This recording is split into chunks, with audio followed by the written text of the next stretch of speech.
Cette chronique de conseils moto est une présentation de Honda. Aujourd'hui, dans les chroniques de la science de la ride, on va parler de fluidité au guidon. Vous savez, quand on regarde des motocyclistes sur la route lors de nos randonnées, c'est assez facile de distinguer un motocycliste débutant d'un motocycliste expérimenté. Et ça, sans même regarder le compteur de vitesse. Dans le cas du débutant, on va voir que les changements de direction sont plus saccadés. La fourche va plonger un peu plus en entrée de virage.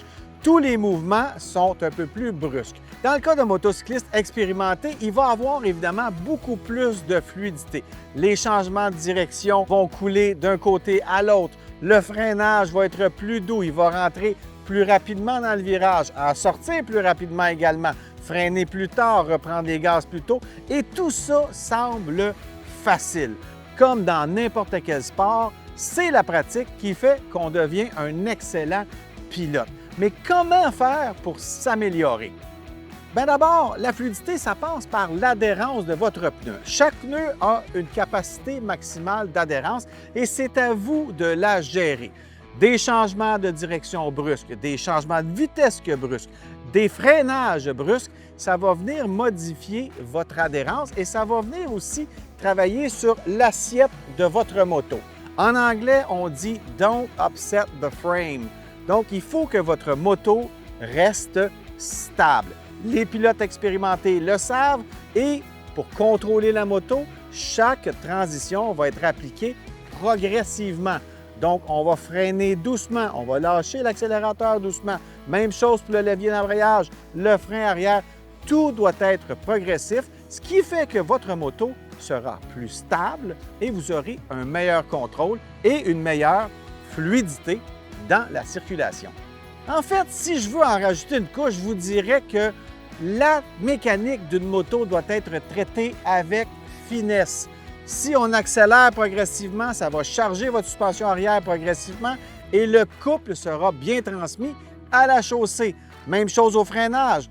On freine progressivement, ça vient charger la suspension avant progressivement et ça applique la pression sur le pneu avant qui va garder son adhérence maximale. Même chose pour les changements de direction. On change rapidement mais sécuritairement de direction, bien, ça va permettre au pneu de garder son adhérence maximale tout au long du processus de changement de direction.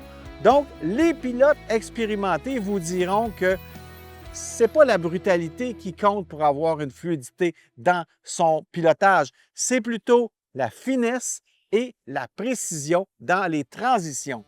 Et si vous vous dites, bah, c'est pas grave si je freine trop sec, bien, dites-vous que chaque fois que vous agissez trop brusquement, vous devez appliquer la correction pour remettre les véhicules dans son état le plus stable. On freine trop fort, bien, la suspension va être trop chargée. On accélère trop rapidement, ça se peut que la moto dérape un petit peu.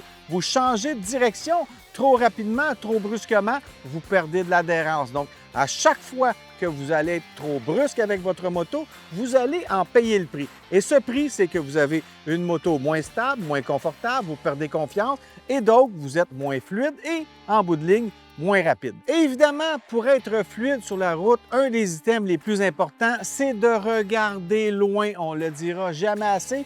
Il faut regarder loin quand on pilote sa moto. Il faut regarder où est-ce qu'on veut aller en tout temps, même en situation d'urgence. C'est d'autant plus important de regarder où on veut aller.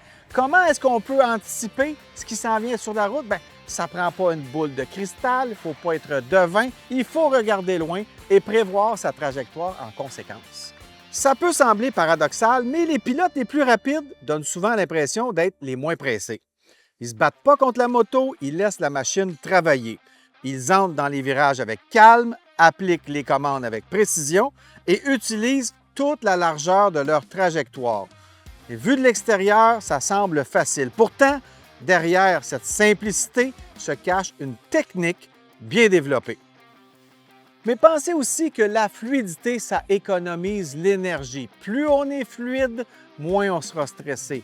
Plus on sera en contrôle de sa moto, moins on aura de mouvements brusques. Moins on aura de mouvements brusques, moins notre corps aura à travailler fort pour remettre la moto dans le droit chemin. Et en bout de ligne, vous serez moins stressé, moins fatigué à la fin de votre journée et vous serez plus concentré sur toute la durée de votre randonnée. Mais la bonne nouvelle, c'est que la fluidité au guidon, ça s'apprend, ça se travaille. D'ailleurs, lors de votre prochaine sortie, travaillez sur des accélérations progressives, des freinages progressifs, pas trop brusques. On essaie aussi des changements de direction en douceur et on porte son regard le plus loin possible. Bref, ne cherchez pas à rouler plus rapidement, mais cherchez à rouler plus proprement. La vitesse, ça viendra après.